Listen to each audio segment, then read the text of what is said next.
काल, मौत पर कैसे विजय पाए? ब्राह्मण ने अतिथि पूजा से काल, मृत्यु को जीता। भगवान ब्रह्मा कहने लगे, गृहस्थों, परिवार वालों को, अतिथियों, मेहमानों की निंदा, बुराई नहीं करनी चाहिए।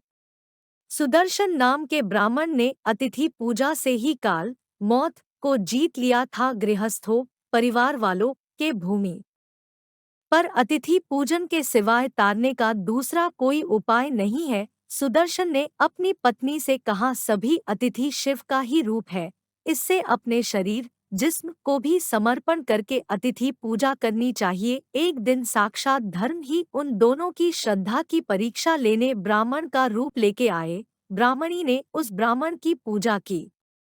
वो ब्राह्मण उस सुदर्शन की पत्नी से बोला, तू अपना शरीर, जिस्म ही अर्पण कर दे। लज्जा से युक्त वह पतिव्रता पति की आज्ञा का पालन करते हुए ब्राह्मण के पास चली गई और अपना जिस्म उस ब्राह्मण को सौंप दी। उस समय उसका पति सुदर्शन आया और बोला, हे सुभद्रे, कहाँ गई हो? तब वो अतिथि बोला, हे सुदर्शन, तुम्हारी बीवी के साथ मैं मैथुन सेक्स कर रहा हूँ, सूरत के अंत में मैं संतुष्ट होऊंगा। सुदर्शन बोला, आप इसका भोग करो, मेरी बीवी से सेक्स करो, मैं आ रहा हूँ। ऐसा सुनकर धर्मराज प्रसन्न होकर अपने असली रूप में आए और वरदान देकर बोले, ये सुशोभना, तुम्हारी बीवी मैंने मन से भी नहीं भोगी, मैं तुम्हारी श्रद्धा जानने के लिए आया था। इस तरह के धर्म से तुमने मृत्यु को भी जीत लिया है। Ling Puran Chapter 29 Victory over Death.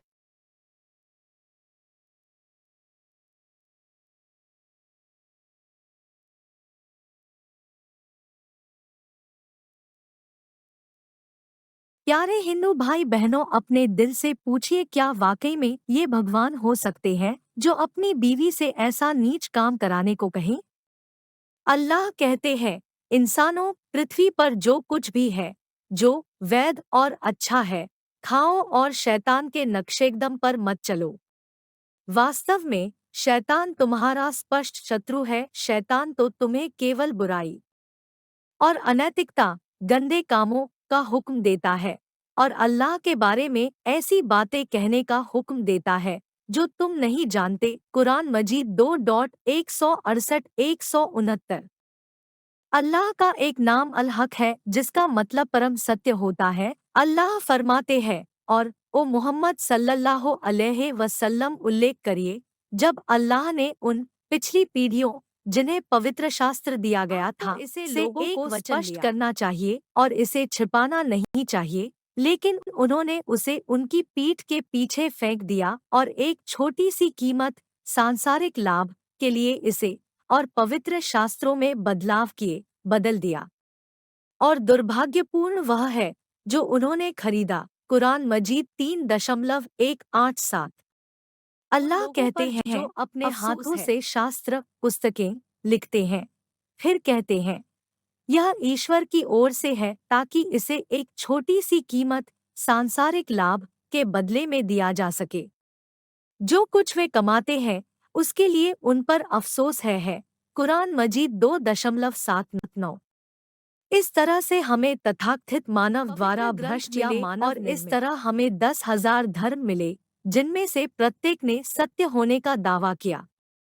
अल्लाह कहते हैं, हे मानव जाति, वास्तव में शैतान आपको अल्लाह से दूर करने के लिए दिमाग में विचार डालता है, आपके लिए एक दुश्मन है, इसलिए उसे अपना शत्रु समझो। वह अपने झूठ से विचारों का पालन करने वाले मनुष्यों को नरक की आग के साथियों में शामिल होने के लिए आमंत्रित करता है। कुरान मजीद 35.6।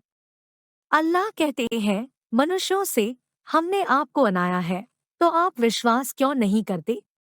क्या आपने सोचा है कि आप क्या शुक्राणु उत्सर्जित करते हैं? आप हैं जो इसे बनाते हैं, या हम निर्माता है? हमने आपके बीच मृत्यु को ठहराया है, और कुछ भी नहीं हमें आपको अज्ञात रूपों में बदलने और फिर से बनाने से रोक सकता है।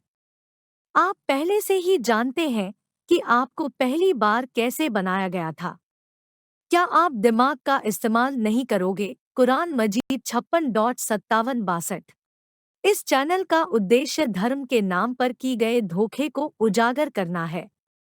किसी तरह के बुरे शब्दों का इस्तेमाल नहीं किया गया है, सिर्फ शास्त्रों में जो लिखा है उसे रेफरेंस के साथ पेश किया गया है ताकि झूठ का पर्दाफाश हो और सबको सच पता चल सके। धर्म के नाम पर फैलाए गए झूठ और नफरत को समाज से दूर किया जा सके। आप खुद भी चेक करिए। रेफरेंसेस वीडियोस को ज़्यादा से ज़्यादा लाइक शेयर करिए, सब्सक्राइब करके घंटी दबाना न भूले। आपके विचार कमेंट्स में बताइए।